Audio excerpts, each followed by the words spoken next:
নমস্কার বন্ধুরা, জয় শ্রীরাম, জয় সীতারাম, জয় জয় হনুমান, জয় বাগেশ্বর ধাম সরকার।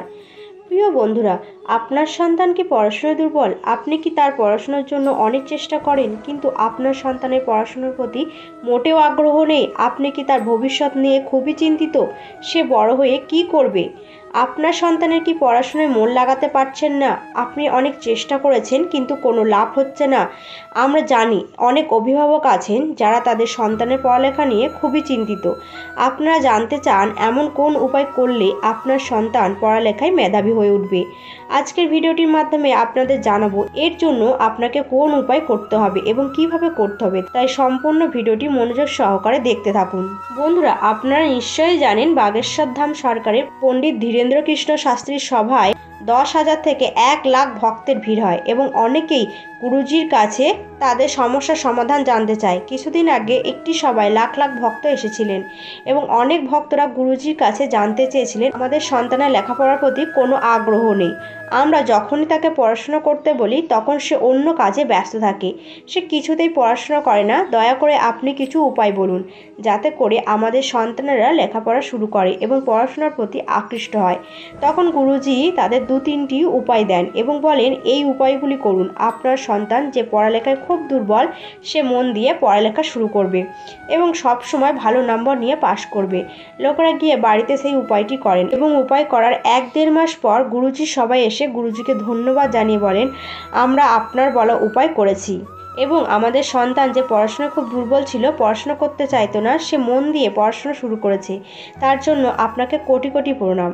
তাই আপনিও যদি জানতে চান এমন কোনো উপায় করলে সন্তান পড়াশোনায় আগ্রহী হয়, তাহলে ভিডিওটি শেষ পর্যন্ত দেখুন। আজকের ভিডিওটিতে আপনাদের 3টি উপায়ের কথা বলবো।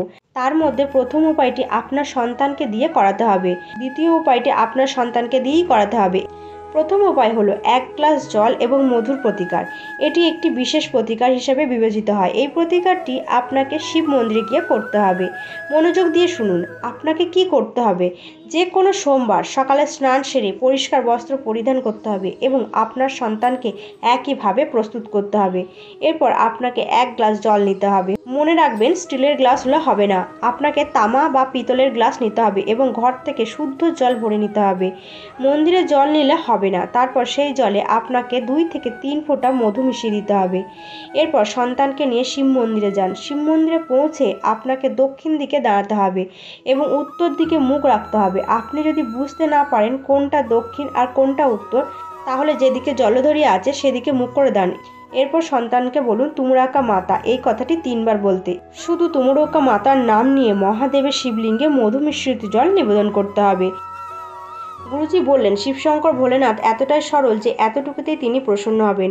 শুধুমাত্র তুমুরাকা মাতার এই প্রতিকার করে তাহলে আপনার সন্তান যে পড়াশোনায় দুর্বল সে পড়াশোনা করতে শুরু করবে এবং ভালো নম্বরে পাশ করবে। এই ছিল প্রথম উপায়। এবার জেনে নেওয়া যাক দ্বিতীয় উপায়। দ্বিতীয় উপায়টি খুবই সহজ। এর জন্য আপনাকে নিতে হবে একটি গোটা পান।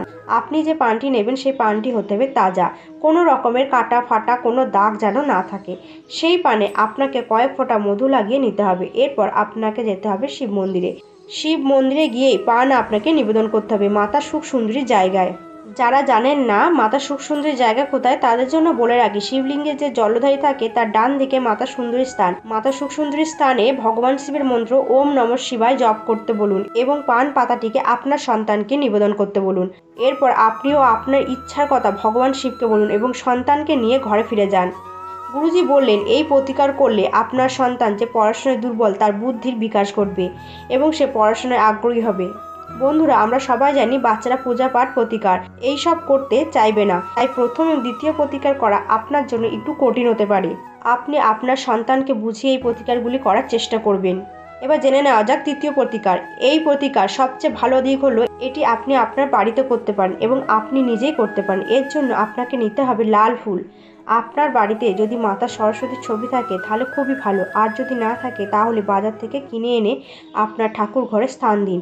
এরপর সন্ধ্যার সময় সন্ধ্যা প্রদীপ জ্বালানোর পর মাতা সরস্বতীকে লাল ফুল অর্পণ করুন এবং মায়ের কাছে প্রার্থনা করুন তিনি যেন আপনার সন্তানকে আশীর্বাদ করেন যাতে সন্তান পড়াশোনায় আগ্রহী হয়। এরপর আপনার সন্তান ঘুমিয়ে পড়লে সরস্বতীকে অর্পণ করা লাল ফুল নিয়ে আপনার সন্তানের মাথায় ঠেকান। এতে কি হবে, সেই ফুলের মাধ্যমে দেবী সরস্বতী আপনার সন্তানের মাথায় প্রবেশ করবেন এতে আপনার সন্তানের বুদ্ধি প্রখর হবে, আপনার সন্তানের পড়াশোনার প্রতি আগ্রহ বাড়বে এবং সে পরীক্ষায় উত্তীর্ণ হবে।